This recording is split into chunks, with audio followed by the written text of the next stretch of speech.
Waziri wa Maliasili na Utalii, Mheshimiwa Dr. Pindi Chana, amesema kuwa sekta ya utalii nchini imeingiza mapato ya dola za Kimarekani bilioni 3.3 kutokana na ongezeko kubwa la idadi ya watalii kufikia milioni 5,360,247, ikiwa ni pamoja na watalii wa ndani milioni 3,218,352.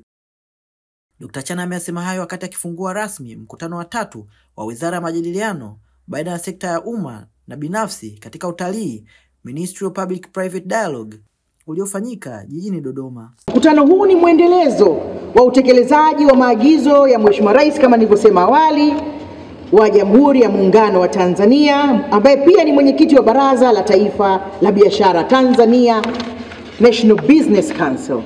Mheshimiwa Rais Dr. Samia Suluhu Hassan katika mkutano wa 13 wa Baraza la Taifa la Biashara uliofanyika makao makuu ya nchi hapa Dodoma tarehe 7 Juni 2022, alielekeza kwamba vikao kama hivi ni muhimu kufanyika. Hivyo wizara yangu kimsingi imedhamiria kwa dhati kabisa kuboresha mazingira ya biashara na uwekezaji katika sekta ya utalii ili kuchangia kikamilifu kabisa katika uchumi na maendeleo ya taifa letu kwa ujumla. Sekta ya utalii, nyinyi ndio mnajua, inatoa ajira za kutosha. Pato la taifa sio chini ya 17%. Fedha za nje sio chini ya 25%. Lazima tukae kikao kazi, tuzungumze, tuyajenge. Aidha, kama mnavyofahamu, dhamira hii pia inaenda sambamba na utekelezaji wa malengo ya kimkakati ya uendelezaji na utangazaji wa utalii nchini.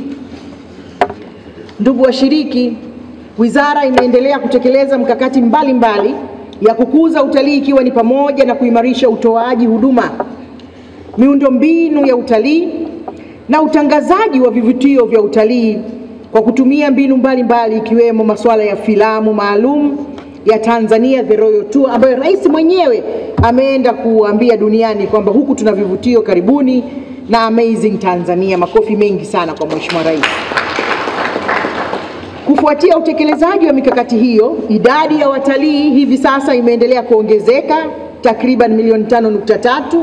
Asante kwa serikali, lakini asante kwa nyinyi wadau, ndio mnaotupokelea watalii na kuwafikisha maeneo salama, na mwisho wa siku mnahakikisha wamerudi kwao majumbani salama.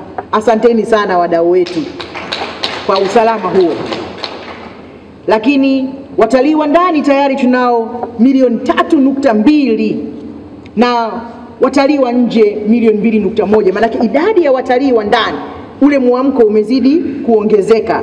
Hii ni jambo la kujivunia sana, kwa sababu wakati mwingine kama kuna changamoto ya uviko, tunategemea watalii wa ndani. Na mapato yanayotokana na shughuli za utalii, mapato dola za Kimarekani bilioni 3.3. Kufuatia ongezeko hilo, Tanzania imetajwa na shirika la utalii duniani, yani UN Tourism, kuwa nchi ya kwanza Afrika kwa ongezeko kubwa la watalii wa kigeni ikilinganishwa kabla ya uviko. Sasa hivi tuko bilioni 3.9 dola za Kimarekani. Asanteni sana.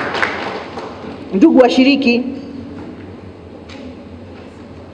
utalii duniani, UN Tourism kupitia taarifa yake ya World Tourism Barometer ya Januari 2024 imetambua Tanzania kuwa ni miongoni mwa nchi zimevunja rekodi ya idadi ya juu ya watalii wa kimataifa. Tunasema best performing destination January to December 2023.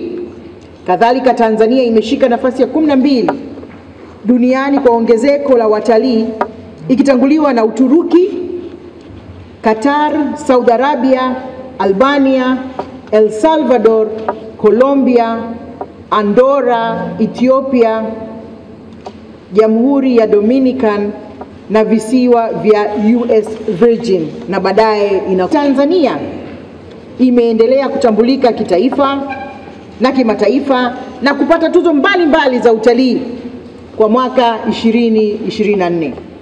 Baadhi ya tuzo hizo ni pamoja na eneo linalovutia zaidi kiutalii, Africa's Leading Destination, eneo linaloongoza kwa utalii wa safari duniani, World's Leading Safari Destination, lakini hifadhi ya taifa Serengeti kuendelea kuwa hifadhi bora duniani, mlima Kilimanjaro kuwa kivutio bora cha utalii barani Afrika, Africa's Leading Tourism Attraction, pamoja na bodi ya utalii Tanzania kuwa bodi bora Afrika.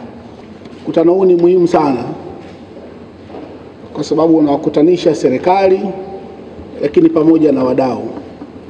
Na sisi kama bunge tutajitahidi kuendelea kukutana na wadau pia, ili wakati mwingine yale ambayo mtakuwa mmeshindwana serikalini au hamjaelewana serikalini au walikosa ujasiri wa kuyasema serikalini, basi kwa sisi wawakilishi wao watakuwa na ujasiri wa kuyasema na sisi tutasaidia kuyafikisha kwenu, lakini kuwasimamia ili mambo yaweze kwenda vizuri. Amesema kuwa juhudi mbalimbali zinaendelea kufanyika ili kukuza utalii, zikiwemo kuimarisha miundombinu, utoaji wa huduma bora na matumizi ya mbinu za kisasa za utangazaji kama vile filamu za Tanzania, The Royal Tour na Amazing Tanzania.